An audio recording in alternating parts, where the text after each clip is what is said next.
meron ako isang account guys na affiliate din siya. And then ngayon, hinayaan ko na lang siya nung basta hinayaan ko na lang siya, hindi ko na siya pinapansin kasi medyo mababa yung as in, yung followers doon 300 lang. Pero guys, meron na siyang yellow basket. Nagkaroon na siya ng yellow basket. So, tinuloy-tuloy ko yung pag-upload ko doon ng mga products and then tinamad ako, nag-focus ako dito sa aking account na ito. Hindi ko akalain guys nung pag-open ko, may mga bumili and then may mga mataas ang viewers, as in mataas ang views. Sabi ko, lah, nagulat ako. Kaya ngayon, tinuloy-tuloy ko na siya guys kasi meron na siyang earnings. Hindi ko siya kinukuha, inahayaan ko na lang siya doon, yung isang account na yun. So, ayan siya guys, i-share ko sa inyo kung ano yung nag-trending doon. Ito kukunin ko ha.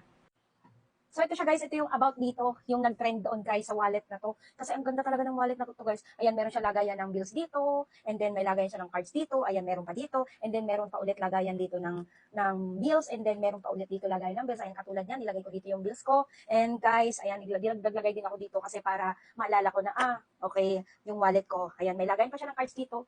Ang daming lagayan guys. Doon ko napagtanto na kapag naging affiliate talaga yung account mo or nagkaroon ng yellow basket at tinigil mo siya pagkatapos dinownloadan mo ulit ng matagal kasi hindi kasi talaga maganda yung sunod-sunod yung pagpo-post mo bilang merong yellow basket. Hindi maganda guys. Nagkaroon ng viral videos yung isang account ko na yun. So, natuwa akong ituloy-tuloy siya. At ito nga yung nag-viral doon. I love it. Guys, itong wallet na to, ginagamit ko po talaga siya. And then, ayan, may mga dollars tayo. Tapos may mga ano dito na hindi ko alam kung anong palitan dito. Ayan, binigay ng kapatid ko. And then, syempre, ito yung kagandahan kasi hindi natitiklop ang pera mo. Tignan nyo naman, kapag kayo may perang ganito, ay talagang hindi siya matitiklop.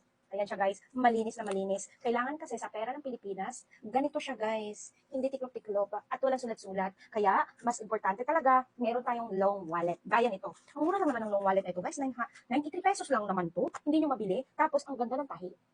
Oh, ganda ng tahi. Mag-check out kayo ng magkatulad na tayong wallet. Maswerte yung wallet na to guys. Kasi pagdating nito sa akin, maraming laman ulit. And then, nadagdagan ulit ng laman. Maswerte talaga siya guys. Hindi nawawalan ng laman.